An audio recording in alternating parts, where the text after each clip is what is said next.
So today I have Chi with us in the studio. Chi, thank you so much for being here. Oh, it's a real honor. Thanks for having me. Yes. I wanted to touch into kind of what you do professionally. I know that you're a therapist. Can you maybe tell us a little bit more about what you do?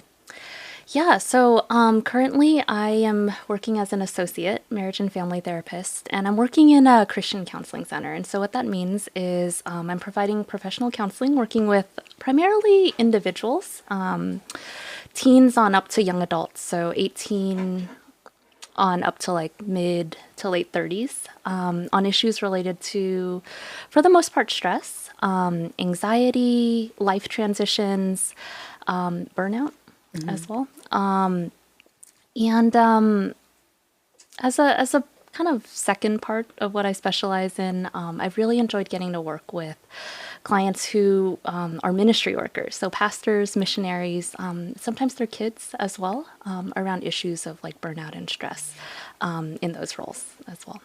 That is so interesting. How did you decide to, like, when you were choosing the direction of what you were going to do as a therapist, choose to do marriage and family, and then also just like with people dealing with stress? I think part of it kind of just happened naturally. So initially as a trainee, so when I was in school, getting those hours toward graduation, we were just encouraged to see as many different types of clients as possible, and stress ended up just being a constant. I don't think there was a single client who came in who wasn't stressed in some way or anxious in some way. Granted, a lot of my traineeship hours were at the start of the pandemic too, so everyone's stress levels were heightened. And so I got a lot of good training in that as a result. Yeah. Absolutely. And you mentioned that like the second part that you did was a little bit more specialized towards people who actually work in the ministry. Yeah. Do you feel like the stresses they have are greater than or less than or just different? And then how would you advise them differently than somebody that's not in ministry? I think day-to-day life, stressors are probably the same. The specific types of stress that are unique to ministry workers, I think, does exist. I read a study somewhere. I think it's a bit of an old study. It's probably like 2011, 2012.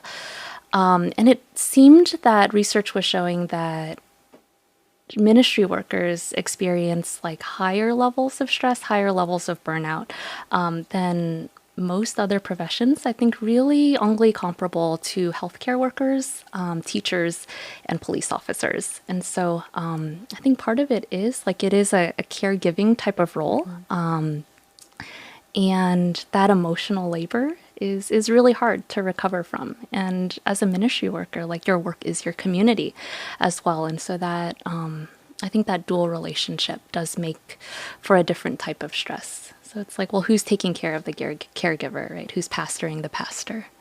And do you think that just being able to, for anybody, right, whether you're a normal person or somebody in ministry, just to be able to talk about it, does that like automatically help them alleviate? And is that like the first step to combating stress and anxiety and burnout even? Yeah, gosh, I think that's a huge step.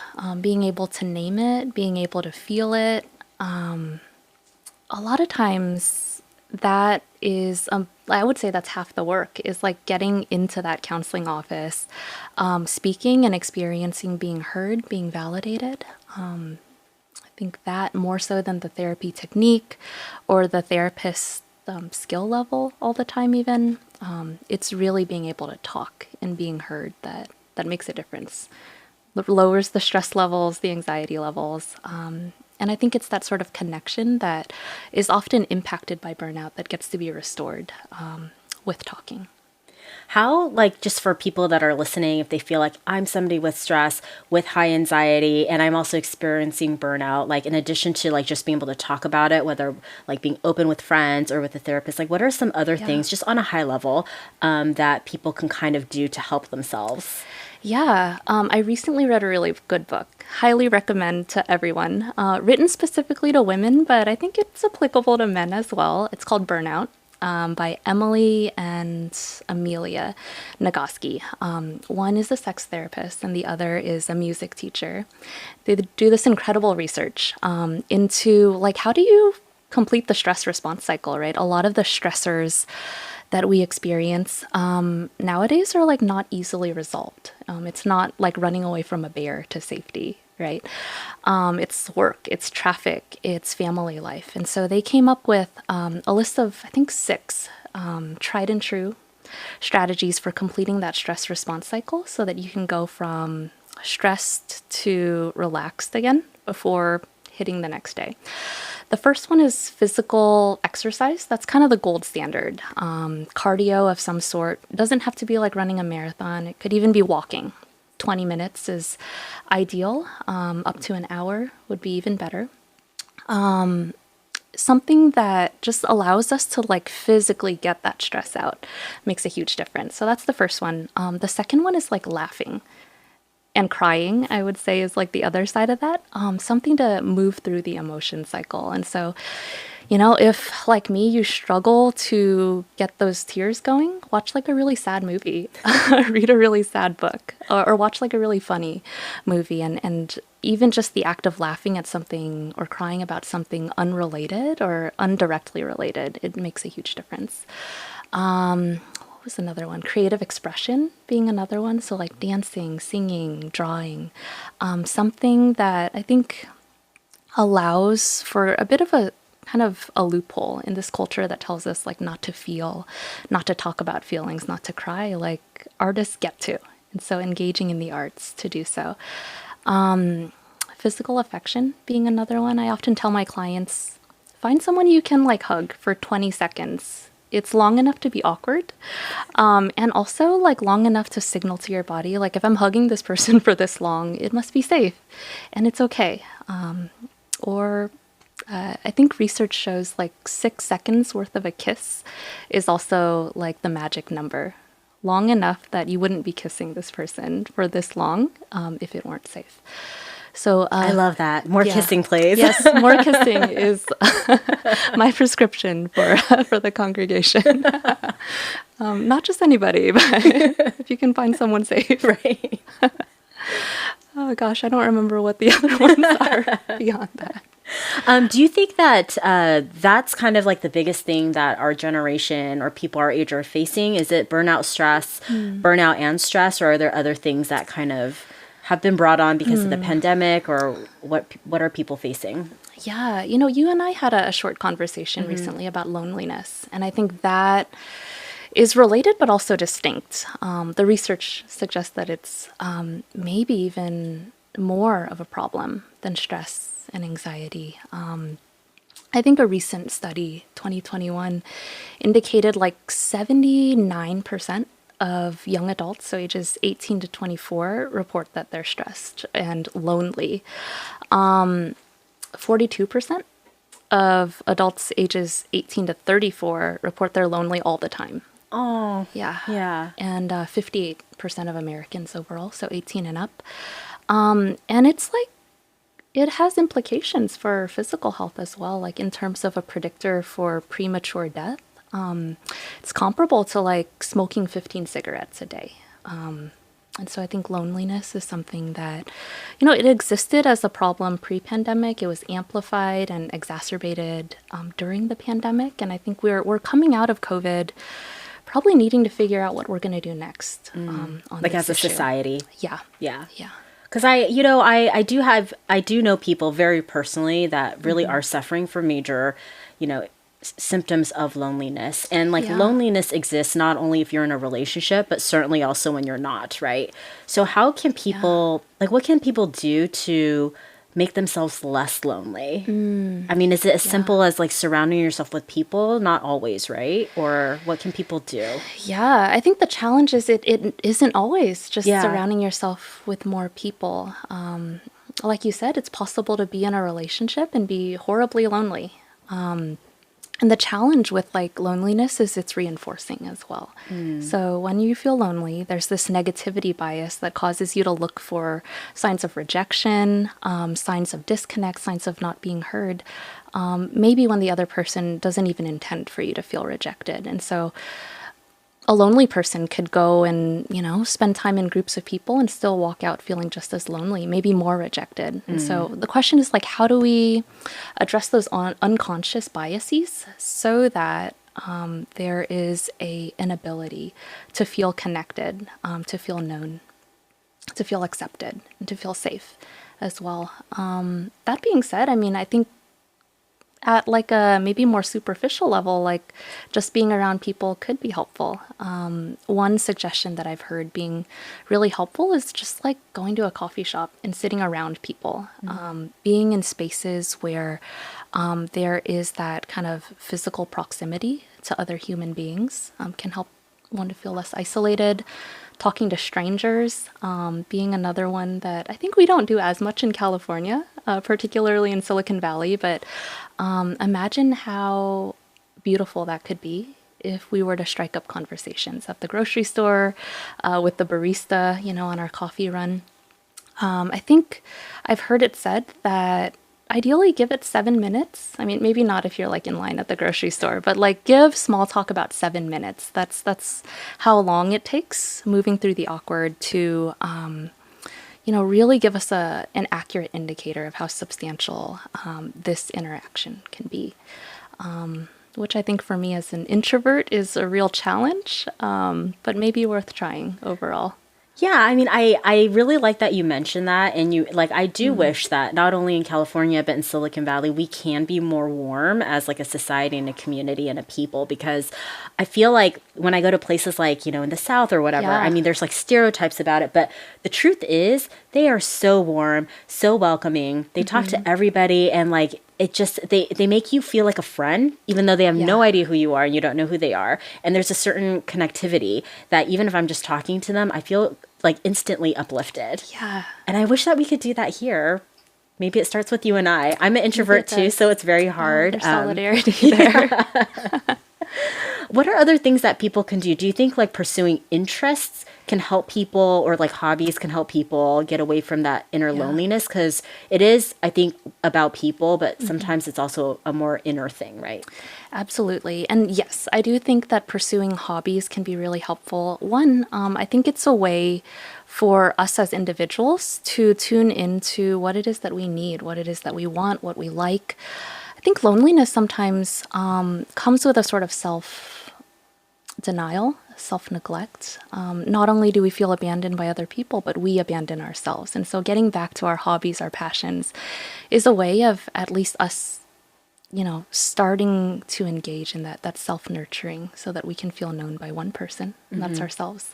But also, I think with pursuing hobbies, let's say, you know, some sort of creative outlet or a sports team, like that's a really cool way to connect with people on like a not initially super deep level. No one's going to ask you on the softball field, for example, like, hey, like what's your deepest, darkest secret?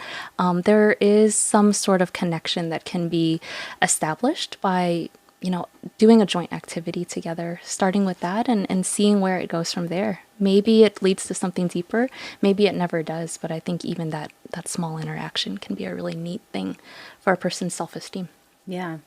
But I really like what you said about just sometimes we just need to be known by one person, that's ourselves. And I think that's a very powerful statement, because how many people like actually, you know, are aware of that, you know, and are able to know themselves, like the good and the bad. So Yeah, yeah. And I wonder if it's harder too for us Asians, growing up in like a more collectivistic culture where I think focus is on the group, the good of the group, the good of others, the comfort of others. How often do we think, you know, what it is that we need? And does that come off as selfish, self-absorbed? that is so good. Like a lot of times it's like we don't want to vocalize things because we don't want to be like selfish about it. But at the same time, what is that line between being vocal about what your needs really are and kind of like suppressing it for the greater good because you feel like that's what you have to do? Yeah, yeah. And that's such a great segment for what I want to chat with you about next. But before I go there, I feel like every person wants to know, you know, as a therapist, do you ever like get burned out yourself? Like, do you take some of the things that people say home with you, and does it burden you? Or how do you, as a therapist, like de-stress yourself? Yeah, gosh. Short answer is yes, like all the time. The running joke at my office is, you know, it feels like we're either burnt out, recovering from being burnt out, or trying to stave off the next burnout episode. You know, I really gotta appreciate like David, my husband, for how well he handles like my just way of being when I get home from work sometimes. 'Cause it's not pretty. Like it it can be difficult to engage in conversation after a day's worth of like sitting and listening. What I have found being helpful is cooking.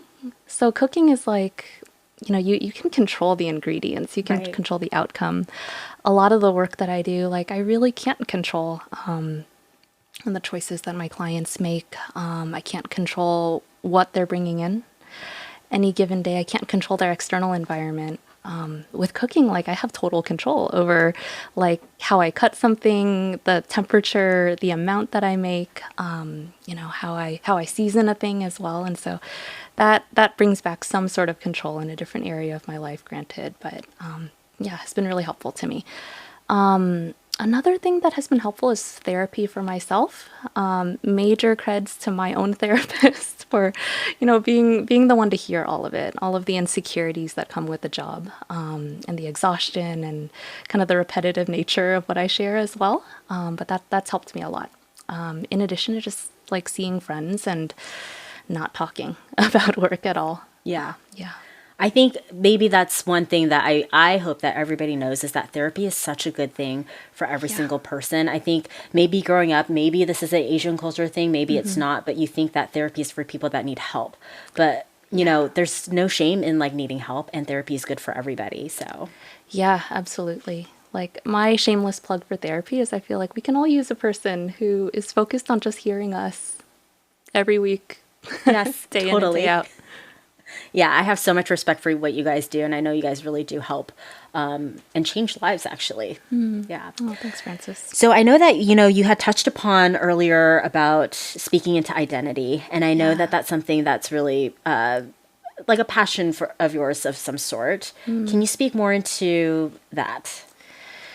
Yeah, identity. It's fun. It's ironic because I think, so much of what we talk about, at least, in the present day church, is this idea of like identity, right? Like, who am I? Discovering that identity in Christ. And I think it kind of became a buzzword for me over my years of working at church, where it was like, oh, we're talking about identity again. Like, I'm done with this. How many retreats are called identity? I know, yeah, or some derivative of that. But yeah, I think for me, the question of identity, or maybe the identity crisis, kicked in with getting married and like suddenly finding myself in a new life role. Also married to someone of a different ethnic background as well, Asian looking. So, people wouldn't otherwise know, but yeah, like the kind of the challenges of being like a Vietnamese person married to a Taiwanese person in America, and like trying to figure out like what that means and how do I preserve those elements of myself, while also like honoring like the present and the future in relation to another person as well. So that's sparked a lot of questions in the past 2 years or so. What are some of those identity items that you've been exploring? Yeah, one is like what's in a name. Being Like in a big last one. name? Yeah, like in a last name.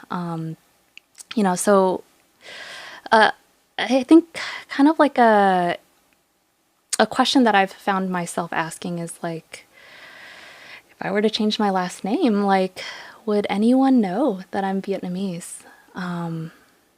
It's funny because like prior to getting married, it seemed like a non-issue to me, like, oh, whatever, like a name's a name, right? But there's so much attached to it. The person who named me, the family from which I come, the history that is associated with it, the culture as well. And so, as you can see, I have not changed my name yet. It's kind of like an ongoing question. Yeah. Why do you think that, when we're younger, it seems as if we don't care about our heritage, our Asian identity, and the culture, some of the cultural aspects of it? Why do you think when we get to a certain age, we start caring or start wondering or asking those questions? Yeah, absolutely. It does feel like that, huh? Where we like hit this point where we have this existential question of like, how am I going to like, what am I going to do with this moving forward? And absolutely, I think for myself, like growing up, there was a real dismissal of my Vietnamese identity, my Asian heritage. And I wonder if part of it was self-preservation. Growing up Asian in a Western world, amongst the white majority, like I think that there was some, perhaps at the time, necessary sacrifice of heritage and of perhaps even mother language, mother tongue, in order to fit in. Right. Yeah, down to like what lunch you bring to school. I was just gonna say that, like my mom used to pack me dumplings and ramen. I Yeah. get so embarrassed, and she put it in like a little thermos, and everyone Right. else gets like cool sandwiches and like chips and things. Yeah. Yeah, absolutely. I went to a Christian school growing up, and so like I remember in elementary school I would pray every day at lunch, like, God, please change my lunch into a Twinkie Right. and like a Campbell's soup, not this like lame lunch that I have. Yeah. But I think it really was like wanting to fit in, and I think like making sense of the world relative to other people, other kids, what's seen on TV as well. And so I don't know if we had the luxury, perhaps, of enjoying the dumplings and the ramen and the thermos at that age where there was so much to make sense of. And I think having immigrant parents might have made it, at least for me, difficult to communicate those big questions with in a way that, like, I think they could understand, but also like their knowledge of our culture and our environment was also limited. And so there's this question of like how much they could guide in that process as well. So there's this like parallel process happening in the two different generations. And unfortunately kind of a gap there in terms of how much we can dialogue on the topic. Yeah. And I think we all are in a very unique position because we are that second generation that is growing up in a different environment. And so I think just to explore that and what we even want to bring into the next generation, even knowing that like we haven't even completely grasped everything from our parents, like how do we pass that on and what do we choose to pass on? Yes. And how does that live in the future? I have to ask you, we were talking about cooking before. Are you like exploring cooking Vietnamese food because of your heritage, or you're just kind of open about whatever you cook?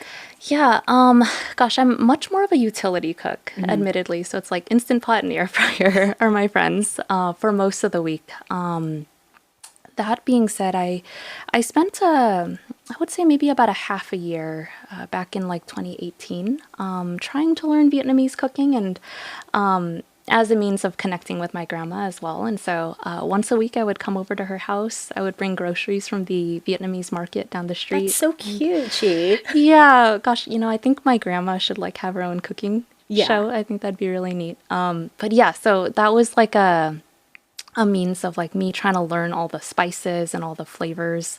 And like, she doesn't use measurements or like written recipes. So a lot of it was just observing and tasting and trying to help along the way. Well, I'm sure she really appreciates that. She probably thinks you're a very good granddaughter. A very good granddaughter, not a very good cook. I'll take that. What are some of the other things that you're doing to explore just finding your identity, whether it's like Asian heritage or whatnot? A big piece for me has been literature. And recently, like, I would say this has been a passion of mine for the past maybe like 6-7 months. So a very recent discovery. But I've recently kind of found myself diving into the world of Vietnamese American writings. So that includes like memoirs by Viet authors. Historical fiction has been really cool as well, centered on like the war and the aftermath of it, in addition to like short stories and essays. I love that because I'm a historical fiction junkie myself. So fun. Yeah, it is so fun, and you really do learn so much. And I think it's so great that you're actually reading about your heritage. And I was going to ask you specifically what you're reading about, but it's good to know you're reading about like the war and the memoirs and stuff like that. What are some of the takeaways that you've like gotten since reading it, or what has continually grasped your interest in learning more? Yeah, well, I think what grasps my interest in learning more is like there are so many of these stories that like I knew in bits and pieces growing up, but didn't have like a very cohesive understanding of. And so this for me is a way of like kind of putting the pieces of the puzzle together and gaining an understanding of like where my mom comes from, where my grandparents come from, and what has shaped them into the people that they are. I think there's been a desire to like dialogue with them about it. And at the same time, like some of the details are unimaginably like horrific when it comes to the war and their refugee experiences. And so there's been a hesitance on my part to ask and then to re-traumatize them in the process. And so reading allows me context for the lighter hearted conversations that I can then share and enjoy with family members. And so that's a big piece. Another one I think that I've kind of picked up along the way is like just how complex the politics of the war were, and how it really fit into what was going on globally at the time.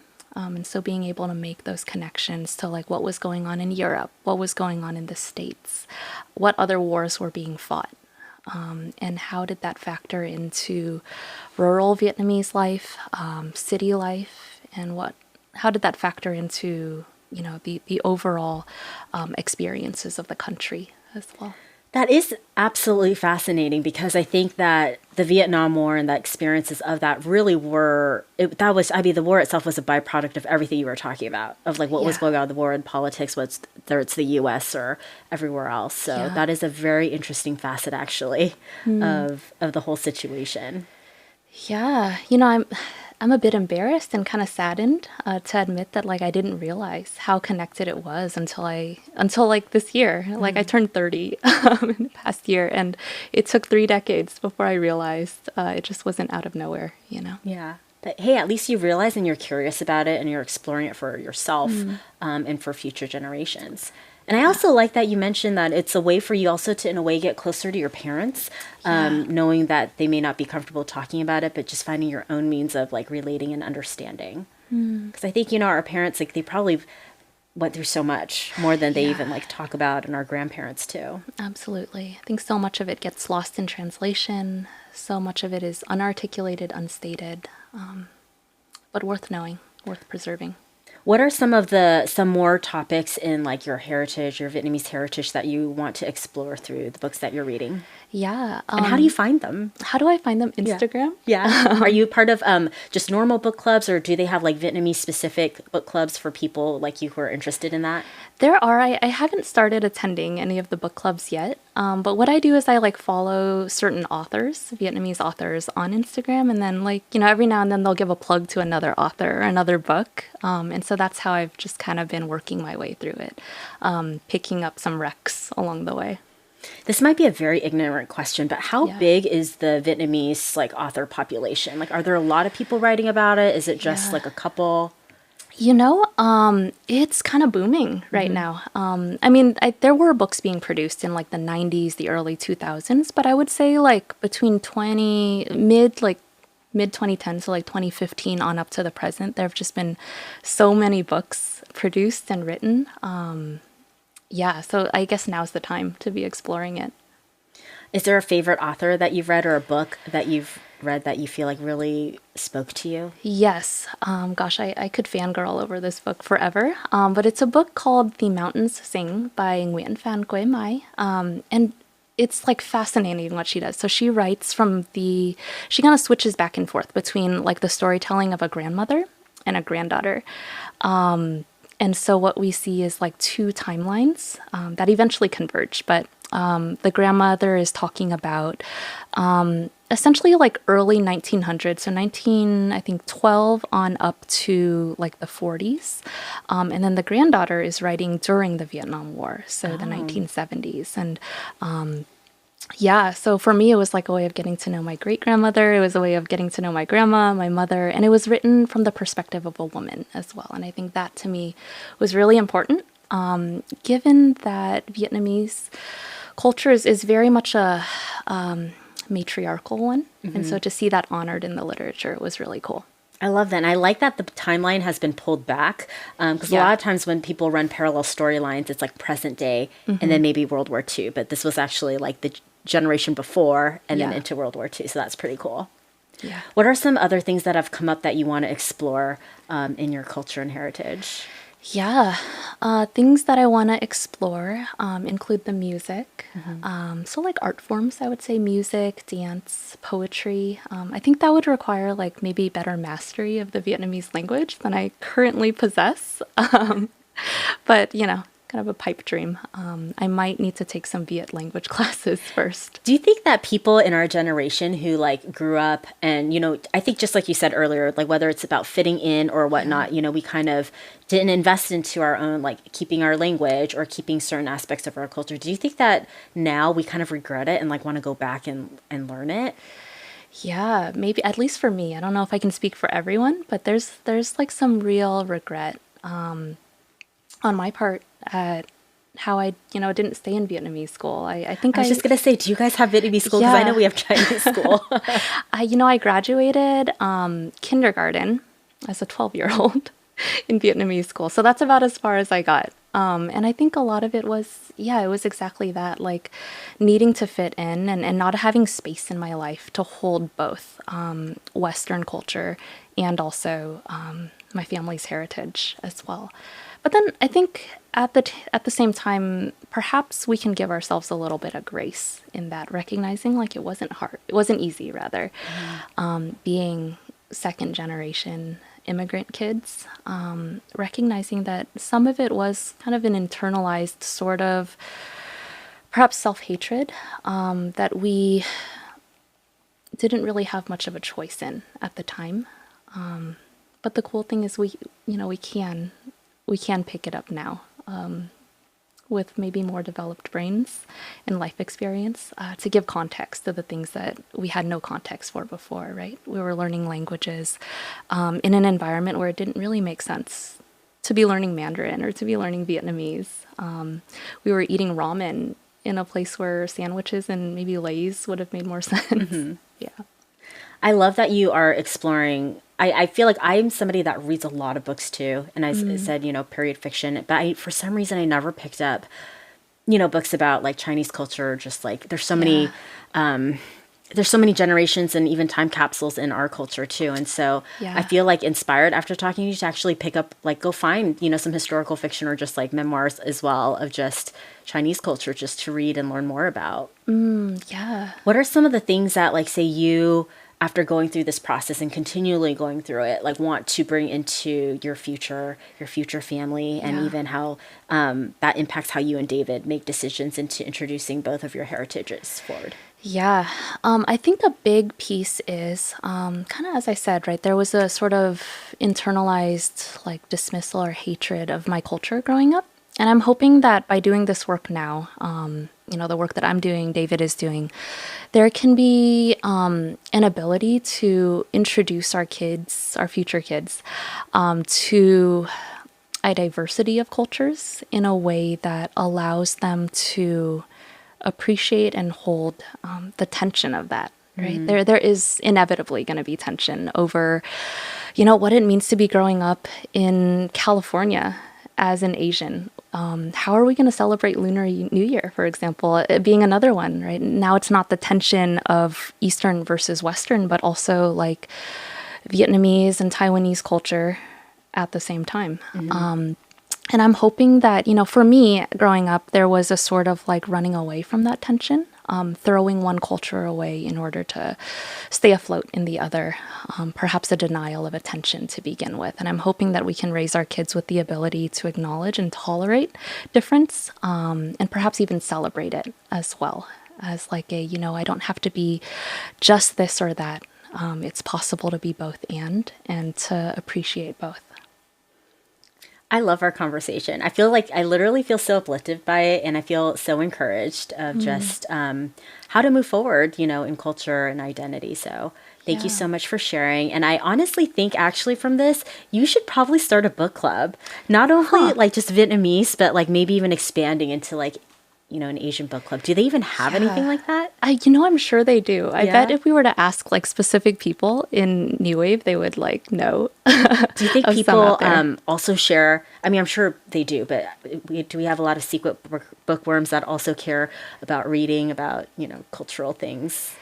I would imagine so. I don't Yeah. know who they are, but perhaps this is our way of reaching them. Yes. Maybe after they listen to this, then like we can all unite and just start reading together. I think that'd be really, really great. I would love that. And yeah, like you said, like Chinese literature as well would be so cool. Yeah, because, to a certain extent, even though our cultures are different, there's a part of it where we do have a shared history in a way. Some of the experiences that we've all gone through, albeit different, as well as like, say, you're touching on Lunar New Year, like there's a reason, right, that every Asian celebrates that, but how does it look and like why? Like I haven't even figured out why we celebrate Lunar New Year. I just know there's moon cakes, but it would be interesting just to see even like the different cultures and views that people had on that. Yeah. Yeah. There's potential here, huh? Yeah.